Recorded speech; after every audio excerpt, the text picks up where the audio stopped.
Hello and welcome to Valuechain News. I am Naomi Oleribe. First, the headlines.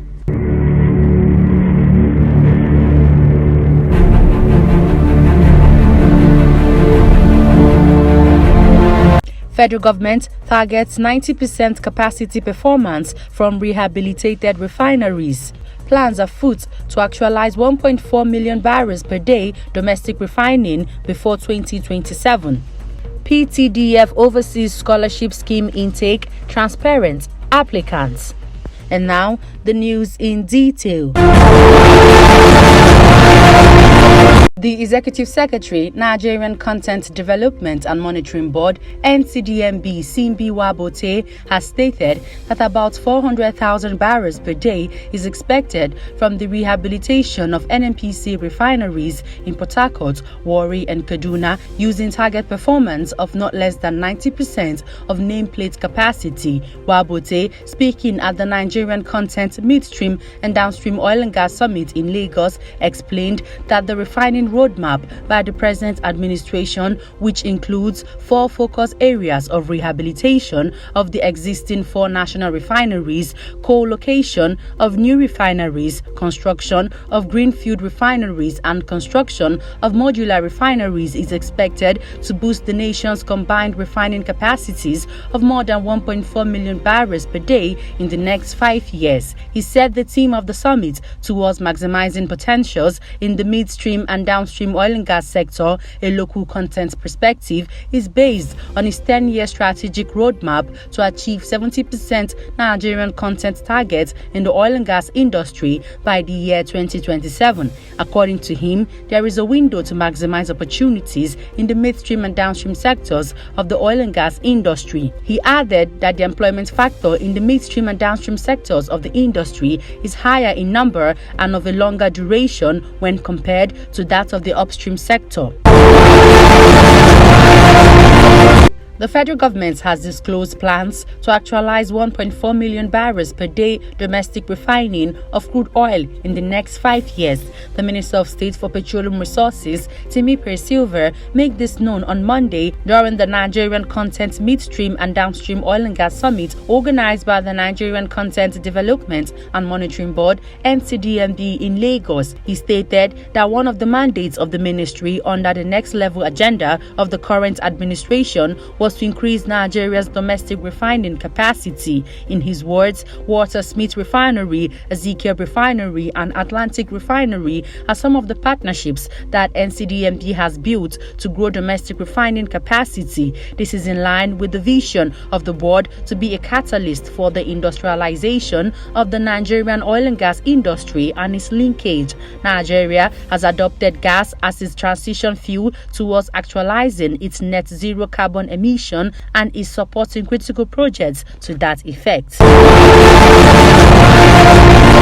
Shortlisted applicants for the PTDF Overseas Scholarship Scheme (OSS) have hailed the process and procedure of the interview currently holding in the 5 major geopolitical zones in the country, describing it as transparent. Recall that the PTDF earlier reported that more than 8,000 candidates were shortlisted for the OSS Masters and PhD Award. It was interactive, it was educative. I actually learned some things I didn't even know about. It was expository to me. I enjoyed it.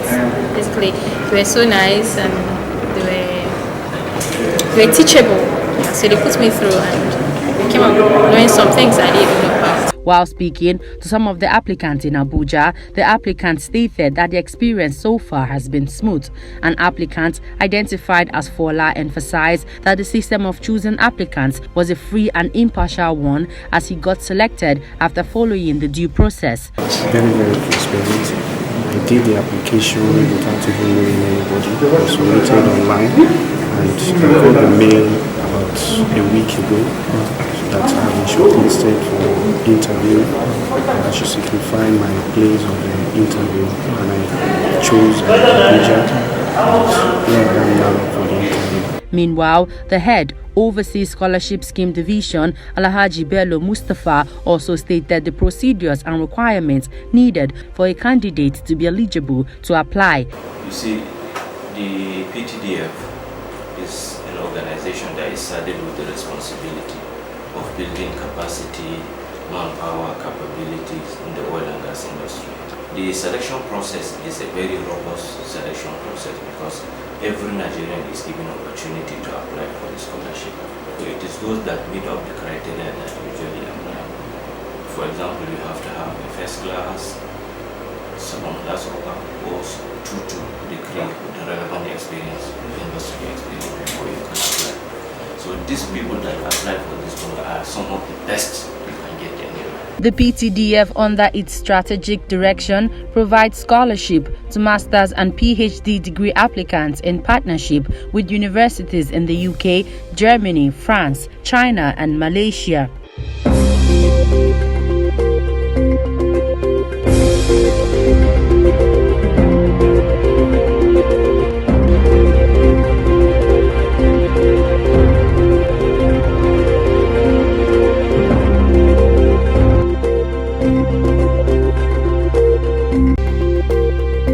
Ugandan communities whose lands lie in the pathway of a vast new oil pipeline under development in East Africa have accused French fossil fuel giants Total Energies and the Ugandan government of intimidation and poor compensation. The group, comprising mainly of smallholder farmers from Kyotera district, southern Uganda, said the East African crude oil pipeline EACOP, fronted by Total, has coerced people into opening bank accounts before rates of compensation were resolved. The group claimed that the project developers reneged their agreed compensation for lost crops on higher updated valuations, leaving them grossly shortchanged.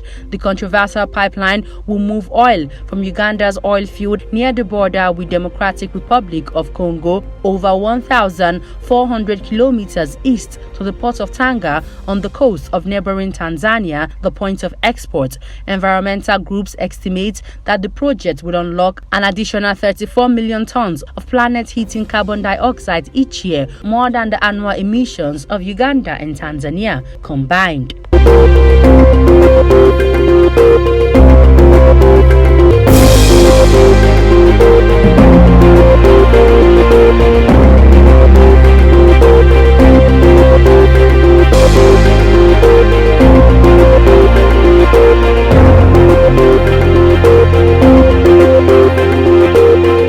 Norway, Western Europe's largest oil and gas producer, should share the huge profits it has made from oil and gas exports since the Russian invasion of Ukraine. Poland's Prime Minister has said they should share these excess profits. It's not normal. This is an indirect preying on the war started by Putin, the Prime Minister said during a meeting with a youth group recently. But should we be paying Norway gigantic money for gas, 4 or 5 times more than we paid a year ago? This is sick, the Prime Minister emphasized. Poland expects to start receiving natural gas from Norway via the Baltic Pipe project, which is planned to be fully commissioned at the start of 2023 and diversify Poland's gas supply.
Managing Director of Rain Oil Limited, Dr. Gabriel Ogbechie, has called on the federal government to end the wasteful petroleum subsidy and put the funds in other critical sectors of the economy to unlock the potential in these sectors. Ogbechie said that Nigeria cannot continue to spend over 3 trillion naira on a single product while other critical sectors continue to suffer, adding that the country was ripe for deregulation to allow market forces drive the petroleum marketing business in the country.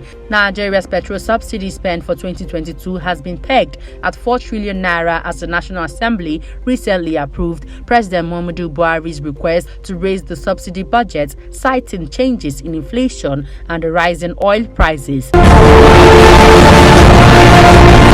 Before we end the news, here's a recap of our headlines. Federal government targets 90% capacity performance from rehabilitated refineries. Plans afoot to actualize 1.4 million barrels per day domestic refining before 2027. PTDF overseas scholarship scheme intake transparent applicants. And that's the news. I am Naomi Oleribe. Good evening.